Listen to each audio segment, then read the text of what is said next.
You're listening to the LA Football Podcast.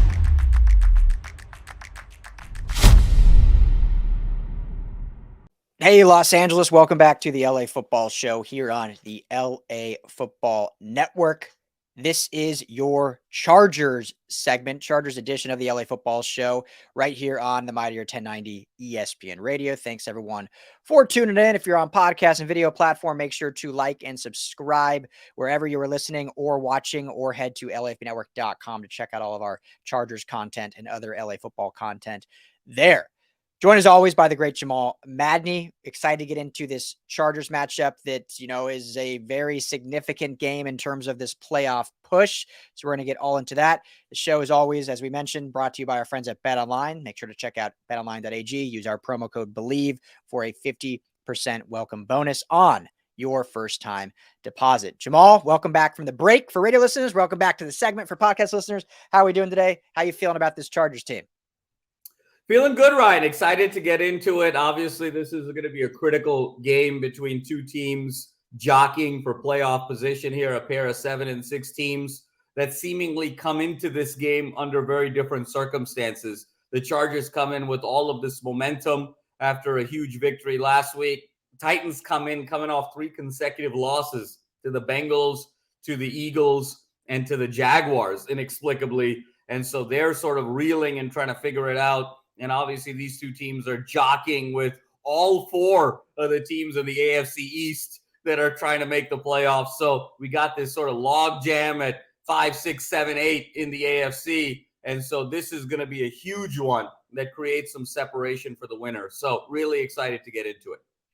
Yeah, this Tennessee team is bizarre to me, Jamal. And obviously people forget they won the AFC last year. They were the number 1 seed. And obviously I don't think they were truly the best team in the AFC. They kind of like snuck into that at the very end, and, they won it, rightfully so. They were the number 1 seed, but I don't think anyone was confusing them for the Chiefs or the Bills, or obviously the Bengals ended up going past everyone and moving on. But this team was a good team. They are still a very formidable team in the sense that they have a lot of the same players. Now, trading away AJ Brown, I think, has shown that it was probably not a smart move by them during the draft, trading him to the Eagles. They ended up drafting Treylon Burks, who, has shown some good things, but he's a rookie receiver. There's going to be some growing pains there to really get involved. And I think Ryan Tannehill has, I don't know if you want to use the word digressed a little bit or regressed a little bit, but just, hasn't been the Ryan Tannehill when he first came and took the job away from Mariota back when Arthur Smith was still their OC. So I think that changed some things. I think Derrick Henry doesn't look like the same old Derrick Henry, whether that's the offensive line, whether that's the play calling, whatever, but their running game has not been this dominant running force like it has in years past. But then they'll win big games too. Like they'll have some games where you're like, okay, that's the Tennessee Titans we were expecting.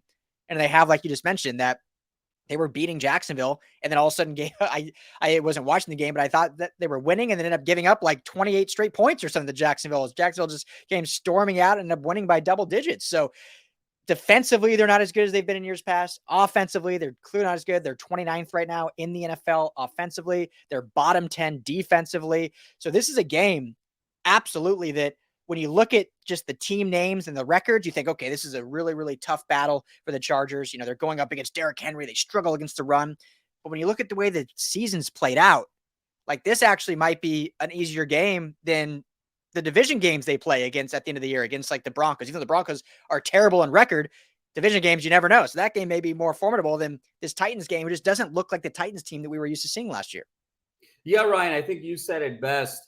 Tannehill, 13 touchdowns, 5 interceptions. He was hurt for a part of the season. And he just hasn't quite gotten into a confident flow of where he's going with the football this year. And then when you look at Derrick Henry, who has been the best running back in the NFL for the last 3 to 5 years, only averaging 92 yards per game, which for his standards at 4.4 yards per carry, which are excellent numbers for anyone else. But for Derrick Henry standards, maybe a little bit subpar of what we expect from Derrick Henry. You mentioned part of that is not having the same rhythm and anticipation with his offensive line, not maybe having the same anticipation and rhythm with his primary play caller. And then the A.J. Brown trade has really created a tremendous void.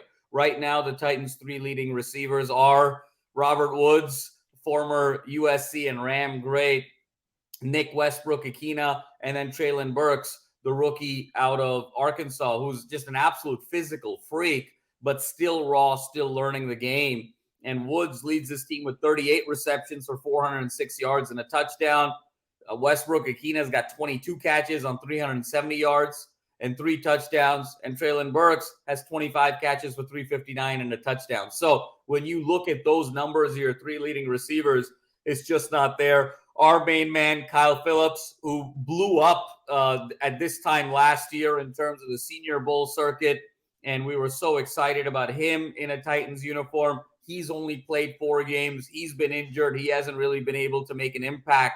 So when you look at this Titans team, Ryan, from a vertical passing game perspective, they just don't scare you the same way off of play action and going deep, because they really don't have a true number 1 receiver that's really scaring defenses, and that's allowing more teams to sort of play bump and run coverage, pack that box more, and just understand that, look, if we can contain Derrick Henry and make life difficult, they just don't have enough over the top to stay consistent in some of these games, and that's what we're seeing. The Titans are one of those teams, Ryan, that are so dependent on their style.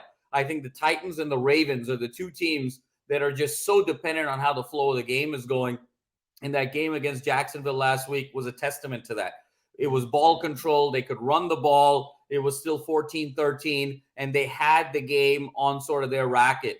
The moment they had a couple stops and Jacksonville was able to move the ball, and the moment it became a 2-score game, it went from a 2-score game to a 4-score game in the blink of an eye.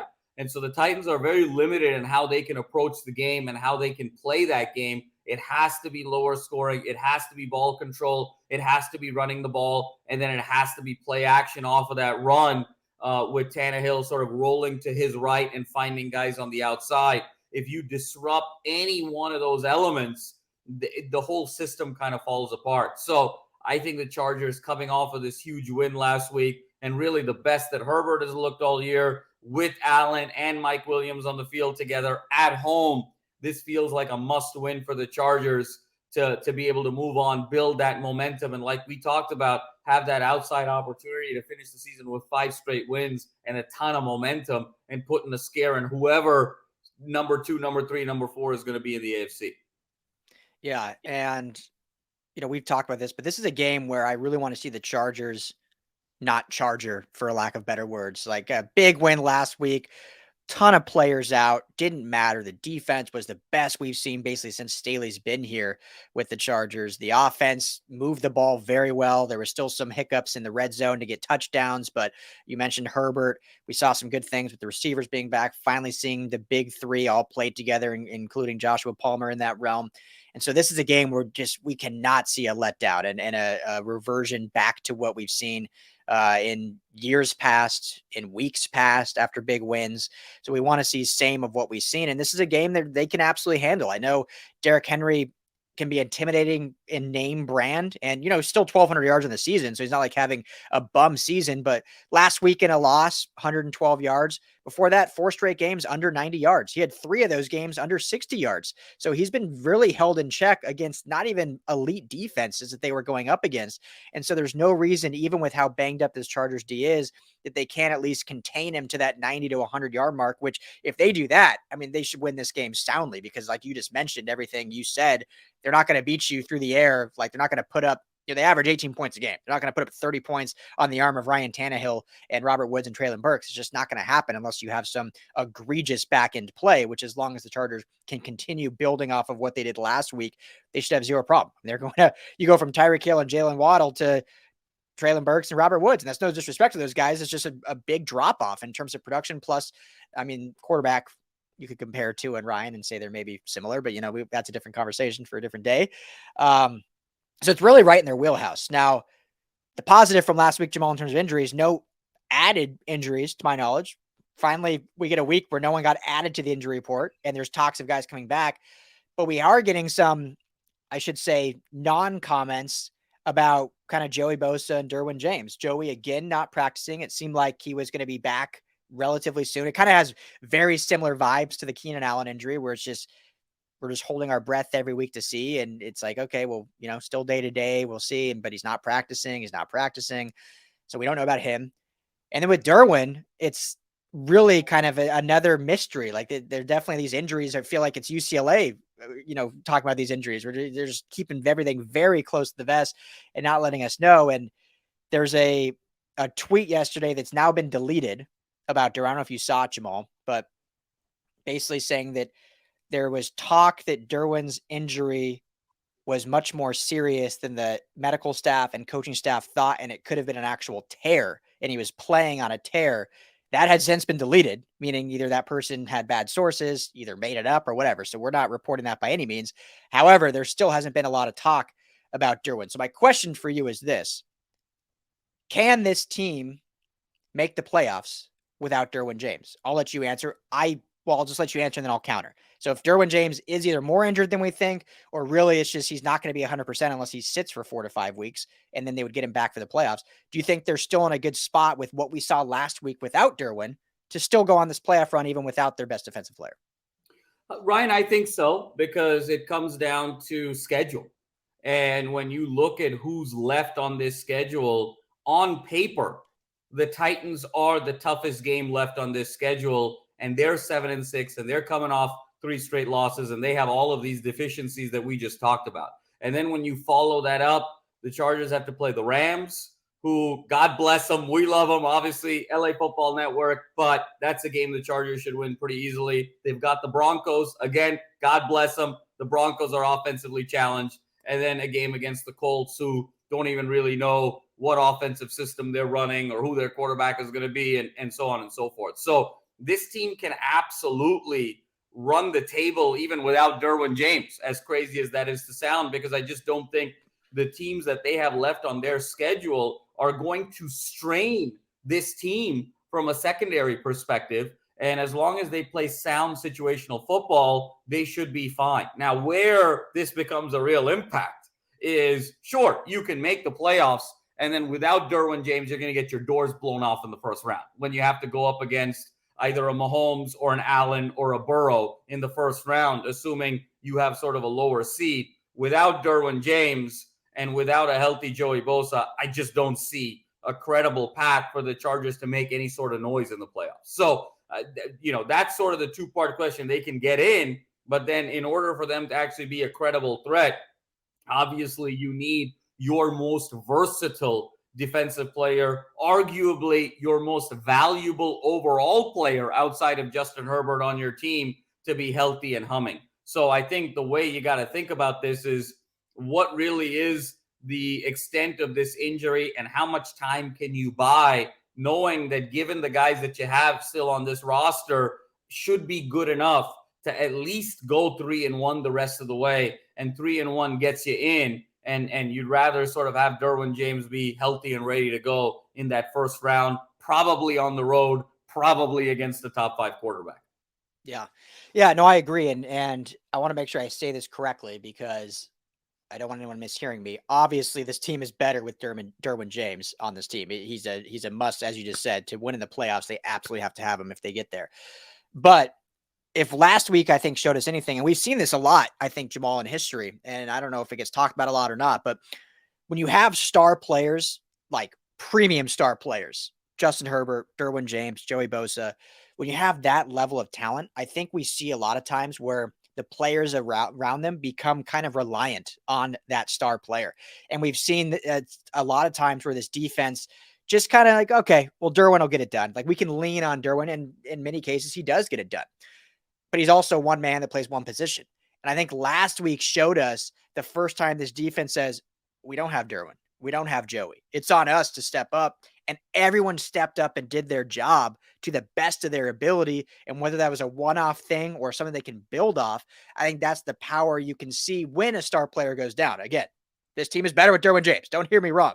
However, this is a good stretch for them to kind of replay that moniker and kind of hold on to that. I mean, we've seen it throughout history. We've seen it with the Eagles and Nick Foles. Like, I don't think anyone at that time, now Carson Wentz's career is kind of derailed, but no one was saying Nick Foles was a better quarterback than Wentz, but the team just kind of rallied around him. Everyone did their job. They kind of, instead of having Wentz do these magical things, which he was doing in that season, it was an MVP type season carrying that Eagles team. Well, then everyone elevated their own play in a way. And so we talked a lot about Justin Herbert elevating the play of his players and that much.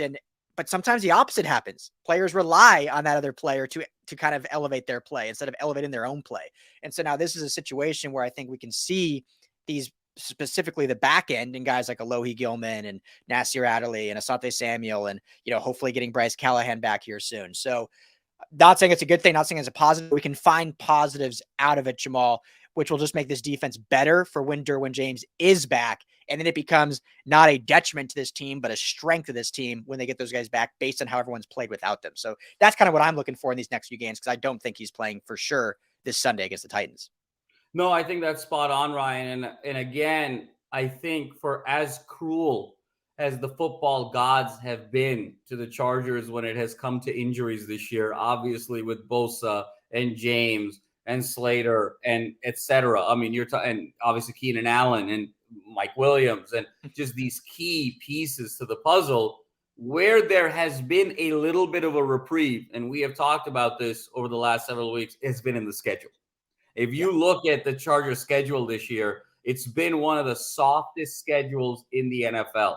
Not having to play the Bills, not having to play the Bengals, not having to play the Eagles, not having to play the Cowboys. So outside of those two Chiefs games and the Niners game, basically every other game has been against a team that is either under 500 or a very winnable game like the Titans, with the exception of that Dolphins game. So really 3/4 of their schedule has been just utterly winnable.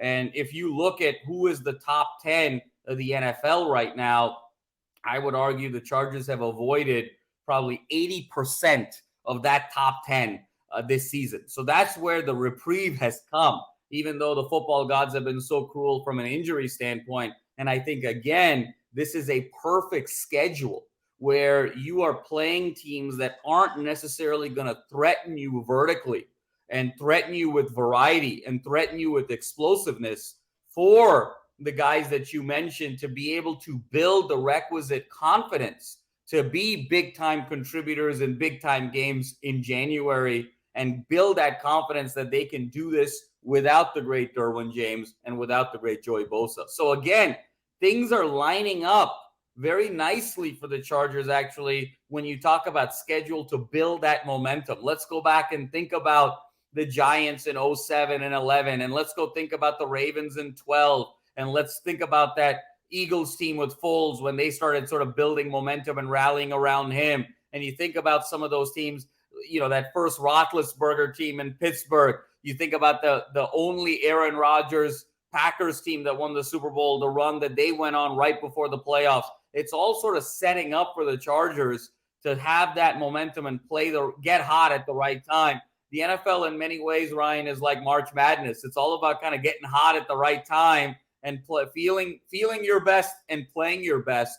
And at least the schedule is setting it up for the Chargers to really be able to do so. And I think that's what's so exciting. And again, they have to avoid losing this game, Ryan, as you mentioned, and sort of charging it, if you will, because it's all set up. This momentum is all set up for them. And if they lose this game, given who's on the other side off of 3 consecutive losses, really going to be hard to take the Chargers seriously the rest of the way, because I just don't think there's enough time then on the back end to build that momentum against credible competition to feel like you're going to be a threat. So in many ways, for me, this is a must-win game for the Chargers, not necessarily record-wise, not necessarily in terms of the standings, but if we're really sitting here and talking about this team being a credible threat, they got to win this game. If they're not going to win this game, I think we can kiss off the season, and it's basically just sort of semantics after that about what their record is going to be, but they're not going to be a real contender. Yeah, good points. And this is why I love the NFL, because going into this year, the schedule looked like a gauntlet. I mean, right. The Broncos, obviously it's division games, but the Broncos were a playoff contender. The Titans were the AFC champs of last year, the AFC regular season champs. The Colts were a favorite in the division. Even though they played with the Titans, they were seen as like, okay, they're a true contender. The Rams were the Super Bowl champs, who they get now as a 4-win team. You can go down the list. All these teams that just kind of fell off, and the Cardinals were a playoff team last year. They're a dumpster fire. And so it really did work out for the Chargers. And to your point about getting hot at the right time, when you look at a lot of teams throughout history and you kind of dive into their regular season schedules, You have the teams that had gauntlets that went out and proved themselves during the regular season. And then you had teams that didn't, but they were good when it mattered. You look at the Brady Bucks when they won the Super Bowl, they had, similar to the Chargers right now, they had one win in the regular season, Jamal, over a team winning, a team with a 500 winning record. One win. Even in the playoffs, their first playoff matchup was against the Washington football team, who was a sub 500 team, but they won their division because the NFC East was so bad. They got hot when it mattered. They went on, they dominated Mahomes and the Chiefs, and they won the Super Bowl. So we're not here saying like they're not a true contender because of their schedule, but the schedule has benefited what they've gone through. And now if you get hot in these 5 weeks, they're hot at the right time. They can go into the playoffs, riding that momentum and really do damage. And it starts on Sunday against the Titans. So we have a little less than a minute, Jamal. So predictions, how do you feel about this game? Who's winning? Why? What's the score? I'm feeling really good about it, Ryan. I think the Chargers are going to put it all together again this week.